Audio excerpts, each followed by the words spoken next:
नमस्कार मित्रांनो, मी महेश शर्माळे. तर आज आपण बघणार आहे जालना जिल्हा पोलीस शिपाई यामध्ये आलेले GK प्रश्न. तर बघा, भारतीय संविधान हे केव्हा लागू करण्यात आले? 26 जानेवारी 1950. त्यानंतर मूलभूत हक्क वर्गदा आल्यास कुठे दाद मागता येते? सर्वोच्च किंवा उच्च न्यायालय. राज्यपालाचे पद हे रिकामे झाल्यास ते पद तात्पुरतं त्या राज्याचे उच्च न्यायालयाचे मुख्य न्यायाधीश हे सांभाळतात. नवीन 3 फौजदारी कायद्यांना राष्ट्रपतींनी केव्हा मान्यता दिली? तर डिसेंबर 2023. त्यानंतर निवडणूक प्रचार हा केव्हा घोषविला जातो? तर मतदानाच्या 48 तास अगोदर. त्यानंतर NRC म्हणजेच national register of citizenship.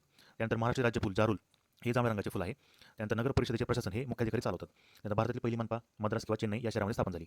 Maharashtra राज्य पोलिसांची पदके काय आहे? तर सदरक्षण नायक, खलनिर्णय नायक. त्यानंतर राष्ट्रीय स्तरावरील NSGच्या धर्तीवर महाराष्ट्र राज्यातील विशेष पोलीस दल कोणते? तर फोर्स 1. त्यानंतर गंगापूर प्रकल्प हा गोदावरी नदीवरती आहे. त्यानंतर महाराष्ट्रातील सर्वात पूर्वेकडील जिल्हा कोणता? तर गडचिरोली. त्यानंतर बघा पुढे, अजिंठा लेणी ही वाघोरी नदीकाठी आहे. त्यानंतर कुंडलिका नदी ही जालना शहरातून वाहते. डॉक्टर बाबासाहेब आंबेडकर यांच्या समाधीचं नाव काय? तर चैत्यभूमी आहे. अमृतानुभव हा ग्रंथ संत ज्ञानेश्वरांनी लिहिला. पिकासो हे कोण होते? तर एक चित्रकार होते. तर फ्रेंच भाषा ही पॉंडिचेरी या प्रदेशाची केंद्रशासित प्रदेशाची अधिकृत भाषा आहे. भारत आणि बांगलादेश यांच्यामध्ये गंगा नदीच्या पाणी वाटपाबाबत मतभेद आहेत. आंतरराष्ट्रीय गुन्हेगारी न्यायालय हे हेग या शहरामध्ये आहे. भारताचे कृषी व शेतकरी कल्याण मंत्री कोण आहे? तर शिवराज सिंग चौहान. तर हे पेपर ज्यावेळी निघाला त्यावेळेचे उत्तर आहे ते. त्यानंतर दक्षिण आफ्रिकेने आतापर्यंत T20 वर्ल्ड कप जिंकलेला नाही. त्यानंतर G7 2024 संमेलन हे इटली या शहरामध्ये पार पडले. फ्रेंच ओपन 2024 ही कार्लोस अल्काराज याने जिंकली. त्यानंतर राष्ट्रीय रायफल्स हे भारताचे केंद्रीय सशस्त्र पोलीस बल नाही. त्यानंतर महाराष्ट्राचा राज्यप्राणी शेकडो आहे. त्यानंतर भारत आणि चीन युद्ध हे 1962 साली झाले.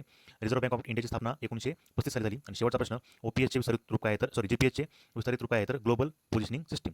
तर असे होते जालना जिल्ह्याला आलेले प्रश्न. धन्यवाद.